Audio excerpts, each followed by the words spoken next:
but they. Carly Fiorina spent much of last night taking on frontrunner Donald Trump, the outsiders. There were lots of jabs, but which candidates, if any, delivered the most substance? Joining us now are CNN national security commentator and former House Intelligence Committee Chairman Mike Rogers and Jennifer Granholm. She's a former Democratic governor of Michigan and currently a senior advisor to the pro-Hillary group Correct the Record. Great to see you guys. Thanks for waking up early. Thanks for having us. Governor, we were talking yesterday about how we were going to be watching Carly Fiorina. A lot of people thought she stole the show last night. She did. I mean, I think from a style point of view, she was unbelievable. Really, really solid. I do think, and I think she will be on the upward escalator in terms of poll numbers. But I do think, even though she has such a good answer, a pat answer on her time at Hewlett-Packard, if she were to be the nominee, those 30,000 people who were laid off, there is such ripe. But isn't that the cost of doing business when you're the CEO in a struggling industry, as she said? Well, the question is, did she make some bad business decisions that accelerated the layoffs, right, including the acquisition of Compact, which was a bad decision. But the point is that those 30,000 people who were laid off, each of them could be the subject of a commercial. That's that issue. Even though she has a good, solid answer from her perspective, it would not go away. All right, so big issue that was on the table. Fiorina scored very well on it. Is what do we do in the war on terror? How do we do it, and what is the criticism to date? Marco Rubio wants to own this space.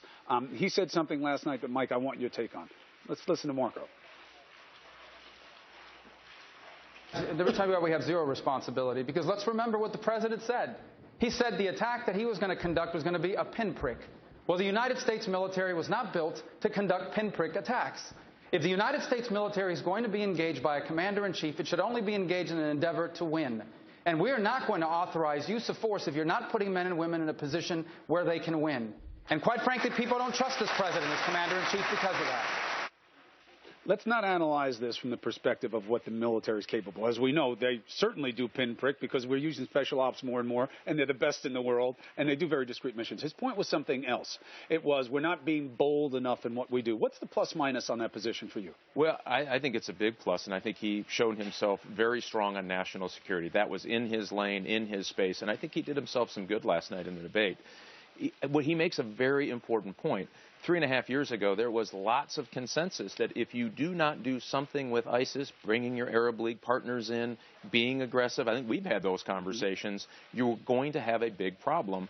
The president didn't want to deal with it. I think his point was if we'd have dealt with it then in a more significant way, we wouldn't have the problem that we have, which is the more displacement of human tragedy since World War II in refugees and, of course, the sheer threats. Is there pushback that when Syria was first heating up and President Obama looked at it and first said, well, we don't know who released the gas on these people, and then a few days later, we had done an interview with him, a few days later, he says, I'm bombing Iran. I'm bombing Syria. They're doing it. Rubio and others were very slow. They backed the president off. So it was a fair pushback from the administration saying, you know, now you're saying you want to go so big and bold. When we said we were going to bomb Syria early on, you were all against us. Well, I'm not sure exactly what fell out that way. So two problems happened. And one thing I think Congress needed to do, and so away from the debate, again, I thought Rubio did well, and I think he did himself some good last night. They needed to engage in helping the president get that use of authorization in Syria. I still think that they need to do that. However, the president has never worked it, never pushed on it, and he engaged in those bombing runs already. And he's engaged in the plan that he wanted.